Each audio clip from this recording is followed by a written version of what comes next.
5 राज्यों के चुनाव नतीजों और वैश्विक तनाव के बीच भारत में महंगाई और औद्योगिक मंदी की दोहरी मार पड़ने की आशंका गहरा गई है। ईरान और अमेरिका संघर्ष ने जहां महाराष्ट्र के एमएसएमई सेक्टर की कमर तोड़ दी, वहीं शिवसेना यूबीटी के मुखपत्र सामना ने राज्य की 40,000 कंपनियों के बंद होने की चेतावनी जारी की है। इस औद्योगिक संकट के बीच राहुल गांधी और अखिलेश यादव जैसे दिग्गज विपक्षी नेताओं ने सरकार पर चुनाव खत्म होते ही महंगाई का बोझ डालने का दावा किया। इन दावों पर सरकार की तरफ से सफाई भी सामने आई है। तो क्या है ये पूरी खबर, देखेंगे इस रिपोर्ट में। शिवसेना यूबीटी के मुखपत्र सामना ने महाराष्ट्र के औद्योगिक भविष्य को लेकर चिंताजनक रिपोर्ट पेश की है।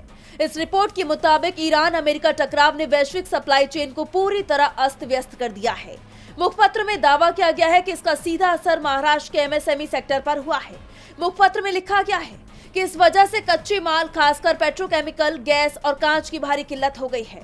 पुणे, ठाणे और नवी मुंबई जैसे औद्योगिक केंद्रों में उत्पादन ठप पड़ने लगा है। हालात इतने नाजुक है कि लगभग 40,000 कंपनियों पर ताला लगने का खतरा मंडरा रहा है। फार्मा सेक्टर को कांच की बोतलें नहीं मिल रही हैं, तो प्लास्टिक उद्योगों के पास कच्चा माल खत्म हो चुका है।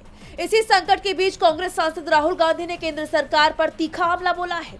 सोशल मीडिया प्लेटफॉर्म एक्स पर उन्होंने जनता को आगाह किया, चुनावी राहत खत्म, महंगाई की गर्मी तैयार। 29 अप्रैल के बाद देखिए पेट्रोल डीजल सब महंगे होंगे।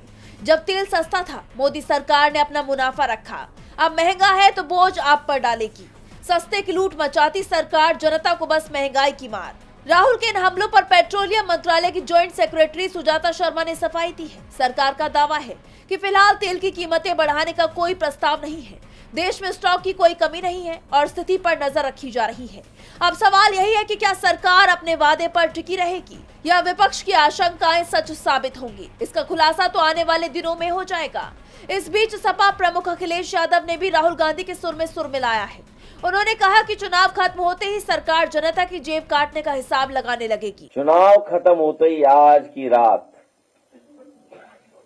कल के बाद सरकार हिसाब किताब लगाने लगेगी किस किस चीज को महंगा करना है। महंगाई बढ़ने जा रही है। अखिलेश के मुताबिक सरकार ने महंगाई बढ़ाने की पूरी तैयारी कर ली है और आने वाले दिनों में आम आदमी का बजट बिगड़ना तय है। यानी देखा जाए तो लगभग समूचे विपक्ष की तरफ से देश में महंगाई बढ़ने के दावे किए जा रहे हैं। तो वहीं वैश्विक संकट को लेकर मोदी सरकार की घेराबंदी भी तेज हो गई है। टीवी लाइव की रिपोर्ट।